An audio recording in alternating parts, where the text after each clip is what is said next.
rabbaka huwa a'lamu biman dhalla an sabilihi wa huwa a'lamu bil muhtadin. Nun, demi pena dan apa yang mereka tuliskan. Demikianlah ayat pertama dari surah Al-Qalam, surah ke-68 di dalam urutan mushaf Al-Quran. Menurut tafsir Ibnu Katsir, bahwa pengertian huruf nun dimaksudkan sebagai dawat atau tinta yang dituliskan dengan menggunakan alat tulis berupa pena yang dalam bahasa Arab disebut dengan Al-Qalam. Bi ni'mati rabbika bimajnun wa inna laka la ajran ghayra mamnun wa innaka la ala khuluqin azim fasatubsiru wa yubsirun bi ayyikumul maftun. Di dalam surah Al-Alaq, kata Al-Qalam juga disebutkan dalam firman Allah Subhanahu wa taala yang berbunyi alladzi 'allama bil qalam 'allamal insana ma lam ya'lam, yang berarti dialah Allah yang mengajarkan dengan perantaraan kalam, yang mengajarkan manusia apa saja yang belum diketahuinya.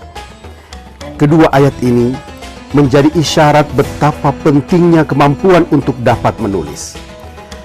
Sebab dengan tulisan kita dapat menyampaikan pesan yang kelak akan dibaca oleh setiap orang yang mampu menangkap pesan tulisan tersebut hingga waktu yang tidak terbatas selama tulisan itu masih dapat dibaca.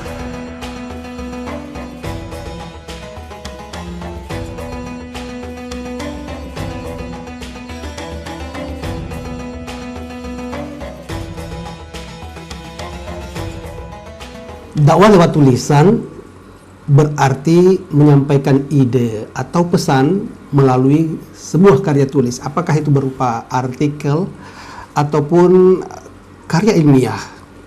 Tapi dakwah lewat tulisan dalam tayangan kali ini adalah tulisan yang indah yang biasa disebut dengan Al-Khatul Jamilah.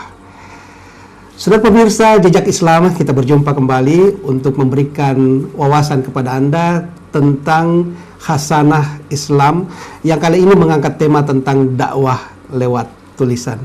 Ikuti Jejak Islam bersama saya, Ustadz Muhammad.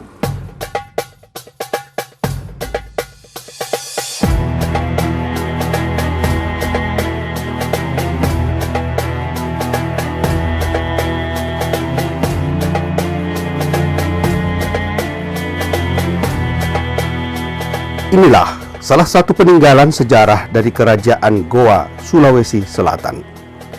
Masjid tua Al-Hilal Katangka yang dibangun sejak tahun 1603 oleh Raja Goa ke-14 yaitu Imangarangi Demarabia, bergelar Sultan Alauddin.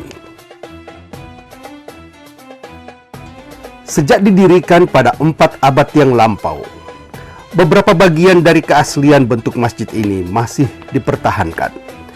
Misalnya tulisan yang tertera di pintu, mimbar, serta mihrab masjid. Tulisan ini sesungguhnya adalah catatan tentang sejarah singkat pembangunan atau renovasi masjid, lengkap dengan tanggalnya. Meski ditulis dengan aksara Arab, uniknya isi pesan yang tertulis menggunakan bahasa lokal atau bahasa Makassar. Pada bagian mimbar bertuliskan aksara Arab dalam bahasa Makassar yang berarti mimbar ini dibuat pada hari Jumat tanggal 2 Muharram 1303 Hijriah. Dan apabila khatib sudah berdiri di atas mimbar, maka janganlah di antara para jamaah berbicara urusan dunia. Konon, ukiran kaligrafi ini ditulis sendiri oleh Karaeng Katangka dan Tumailala Lolo. Oleh salah seorang pengurus masjid menginformasikan bahwa tulisan ini menunjukkan tokoh yang terlibat dalam pembangunan Masjid Al-Hilal Katangka pada saat awal pembangunannya. Seperti yang dapat kita lihat bahwa beberapa ornamen menunjukkan tulisan huruf-huruf Arab.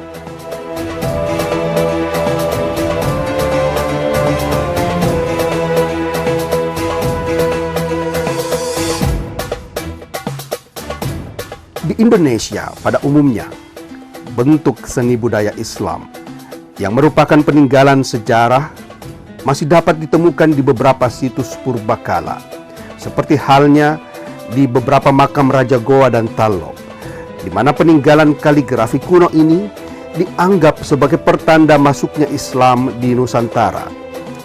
Tulisan kaligrafi seperti ini juga dapat ditemui di atas tembikar atau piring-piring keramik yang kemudian menjadi dasar dari pengembangan seni tulisan indah bahasa Arab yang disebut sebagai akar dari seni kaligrafi Islam.